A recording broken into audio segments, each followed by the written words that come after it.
Tagal ng order ko, nagugutom na ako. Oy, tulak. Boss, dito mo ba ang Sir Juan? 01, no, sir. Ayun. Ay, Boss Arch po. Boss Arch, bakit? Deliver po. Baka may deliver daw po eh. Pagkain? Pagkain? Pagkain po. Ay, ito yung order ko. Opo. Okay, patingnan.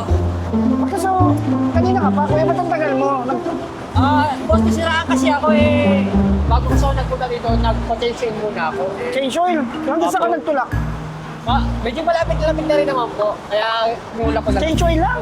Opo. Anong nilangis nilagay dyan? Patingin nga, ba't nagkaganyan dyan? Pasok ka muna rito. Tayo maambon. Alam ko parehas sa langis yan, parehas sa pinaglalagyan yan. Kung loyal ka ng Petron, Petron din naman to. Okay? Ipamigay mo yan sa tropa mong mga jeepney driver. Pang jeep yan. Ito, para sa scooter to, i-change oil na kita, libre na kita. Para mapaandar natin yung motor mo. Okay? Pakiusap ko lang sa'yo, okay lang ba? Ibablog natin. Okay lang ako. So, Massive Nation, no? So may kukwento ko sa inyo, nakakatawa to. So, ito nga pala si Kuya Benji. Nagpaalam ako na magbablog kami ngayon kasi, tumirik. Anong nangyari sa motor mo?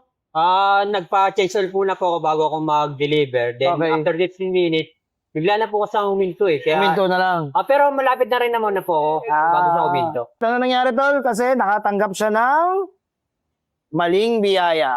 Ayan. Bakit maging maling biyaya, tol? Diesel po yung nakalagay. So, alam mo na. Dapat po pala scooter. Oo, galing, no? Bilis na tuto, no? Alam mo na. So, alam mo na next time. So, ngayon, tagay mekaniko, change oil natin to. So, na-drain na namin yung langis. Ito, ilalagay natin yung libre mong scooter oil, ha? Yung makina mo, mas ma-absorb niya yung full benefits. Yung additives nitong langis na to, na-design para dun sa scooter mo. Kumbaga parang, ito yung tamang vitamins para dun sa motor mo. Diba? So, tandaan mo to next time, ha? Lagi, kahit anong brand, tol, basta gumamit ng tamang langis para sa tamang motor. Tandaan mo, ha? Scooter, hindi diesel. Okay? Lagay na natin to. So, kinarga na nga ng ating mekaniko ang langis ng Petron at natutunan na ni Sir Benji ano ang tamang langis para sa motor niya at yung mga full benefits ng Petron Sprint ay natutunan niya na kung paano niya ma-maximize. Boss, okay na po. Okay na? Okay na? Apo, okay na po. Sige, since tapos na to, tawagin mo niya customer natin. Okay. Boss. Okay. So, alright, andito na si Sir Benji. Okay, tol, swerte mo talaga ngayong araw na to. Biruin mo, nanalo ka na ng maling langis, pero hindi yun yung nagpatirik sa'yo. Alam mo ano? So, yung spark plug mo. So, nasira talaga yung spark plug mo.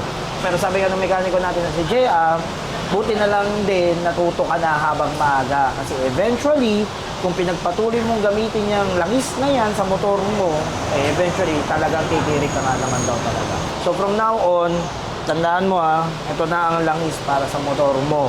So ngayon, ang gusto kong mangyari ngayon, tuloy mo na yung biyahe mo, mukhang makakarami ka pa ngayong araw na to, balitaan mo na lang kami.